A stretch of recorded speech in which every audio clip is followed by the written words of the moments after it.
Hindi naman. Hindi naman toxic to. At least ito good news to para sa akin. Ito good news to. So ito mga kababayan kasi ito. So actually, ito nabalita ito kahapon. At ang nakakatawa kasi dito, yung mga anti-Marcos, tinawanan lang ito. Itong mga anti-government, tinawanan lang itong balita na to kasi hindi nila naintindihan.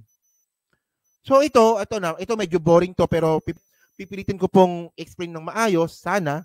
So mga kababayan po kasi kahapon, merong ginawa si PBBM. Ito galing ito sa Presidential Communications Office. Ang sabi dito, pinag-utos ni Pangulong Ferdinand Marcos Jr. sa Anti-Money Laundering Council at iba pa, pang-ahensya ang pinalakas na implementasyon ng Executive Number 33 upang tuluyang matanggal ang Pilipinas sa Global Money Laundering Gray List ng Financial Action Task Force. So mga kababayan, nagulat talaga ako na kahapon ko lang nalaman na yung Pilipinas pala ay nasa gray list ng money laundering.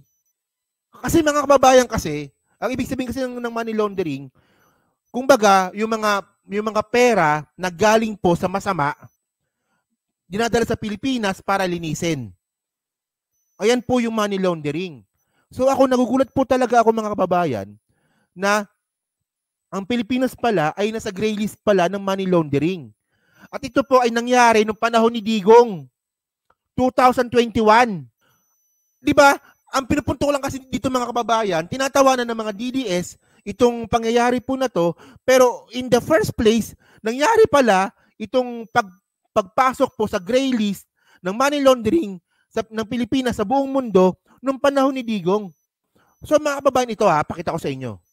Tinawanan lang kasi nila to eh. So ngayon, malinaw mga kababayan na itong kapabayan nga po ni Digong, nililinis ngayon ni PBBM. So ito itong FATF na to, ito yung Financial Action Task Force, di ba? Is an intergovernmental organization initially founded in 1989 to develop policies that combat money laundering. Its role expanded in 2021. So ito po talaga ito yung itong FATF na to, siya po yung nagbabantay nga po ng mga nangyayaring money laundering sa buong mundo, sa bawat bansa.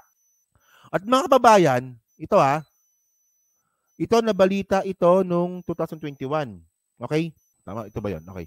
The FATF gray list countries, the countries or jurisdiction of the FATF deems as jurisdiction under increased monitoring. So, ibig sabihin po, minimonitor na po talaga tayo since 2021.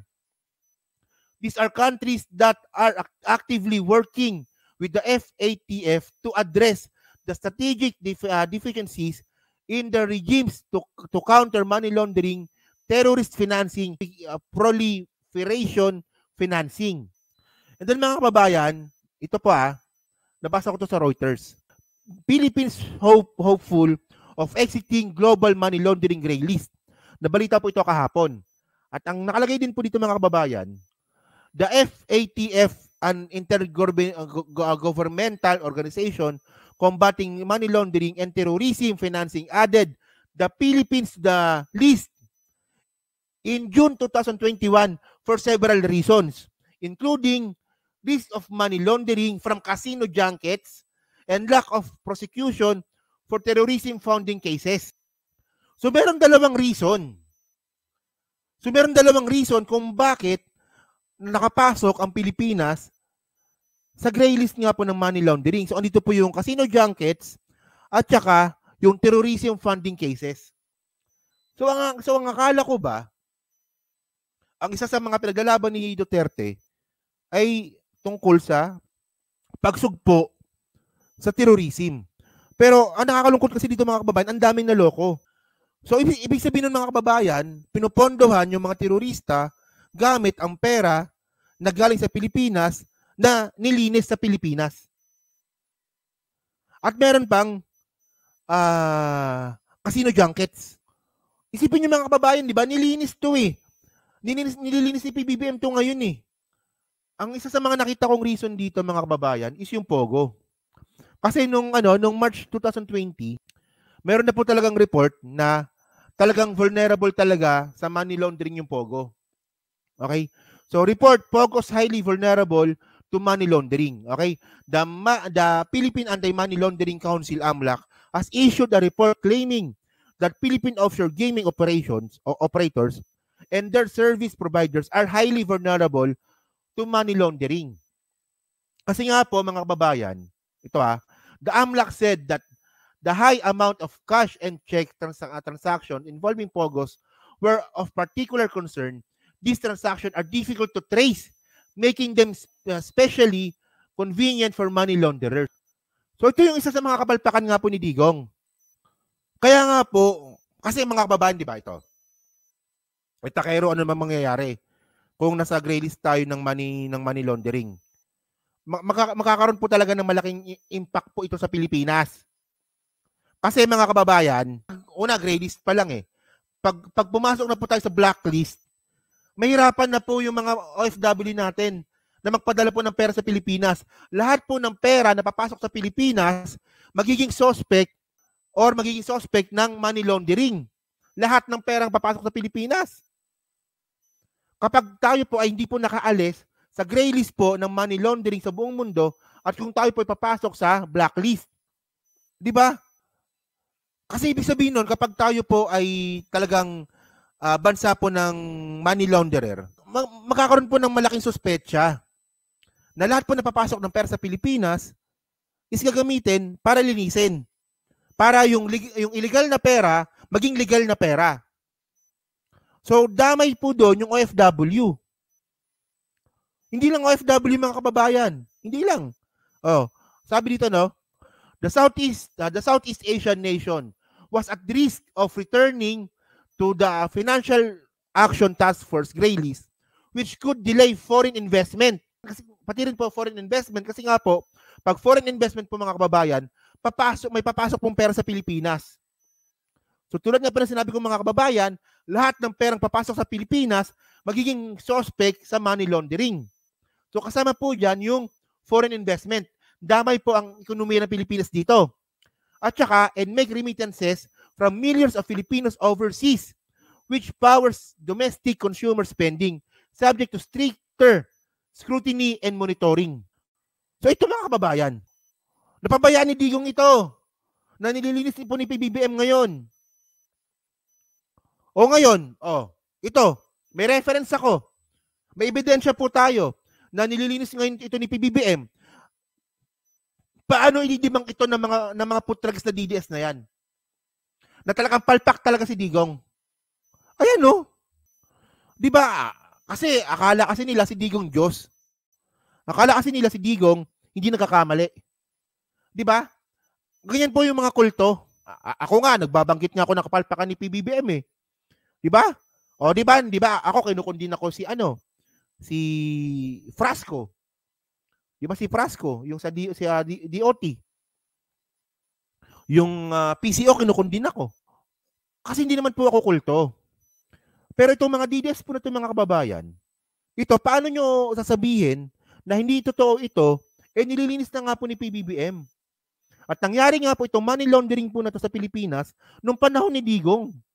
At damay po talaga ang ekonomiya ng Pilipinas at saka ang OFW dito. Di ba yan ang sinasabi ko po sa inyo eh. Tapos ngayon, ang sabi ngayon ng mga DDS na mga vlogger, ay ito mga pro-government vlogger, mga bayaran to. Di ba? Ayan po yung mga bagay na puro na lang bintang nang walang ebidensya. Di ba? Ang tanong dito, ang nakakatawa kasi dito mga kababayan, itong mga vlogger po na mga DDS na palaging nang bibintang na mga bayaran daw po yung mga pro-government na vlogger. Sila nga yung meeting ng meeting. Sila nga po yung malapit sa politiko. Di ba nung nakaraan pumunta pa silang Davao.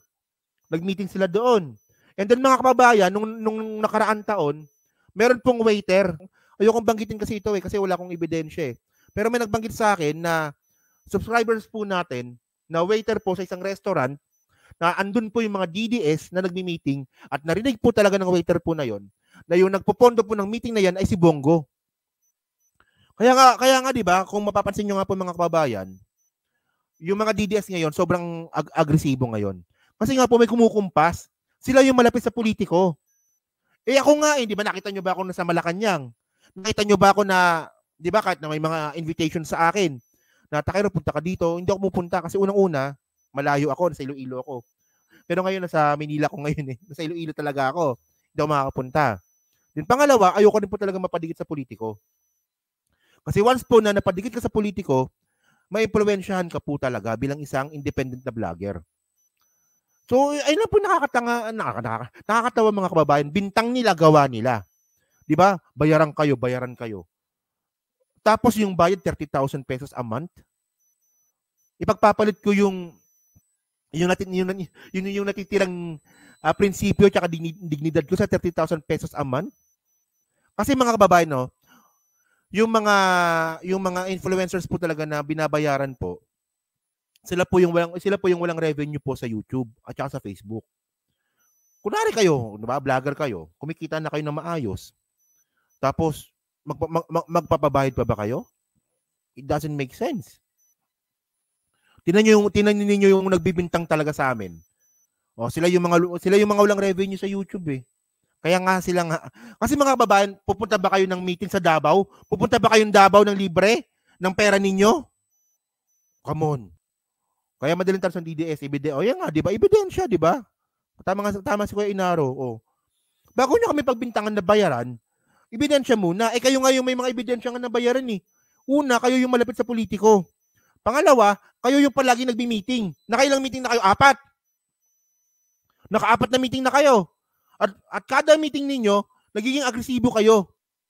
Ayoko lang sana ilabas kasi wala akong ebidensya. Pero syempre, inputs po natin yon dun po sa mga subscribers po natin, di ba?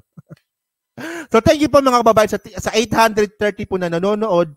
So bago po tayo magtapos, pahingin na lang po ako ng like para po makatulong po sa algorithms po ng content po na to. At syempre mga kababayan, maraming salamat po sa patuloy po na pagsuporta. So thank you po, maraming salamat. Oh. Yan si JDB yan. Si JDB dapat makikita kami mamaya. Ewan ko lang kung ano nangyari. Baka next time. So thank you po. Kita na lang po ulit tayo kay Ma'am Pilarcita, kay Jacob Mata, kay Gemma, kay Ma'am Gemma. Hello po. Yan. So thank you kay Gloria Marquez at saka kay Pusong Iname. Tama ba yan? Pusong Iname. Kay Tiger Eyes. Thank you po. Maraming salamat. Palike na lang po ng video. Thank you po. Salamat.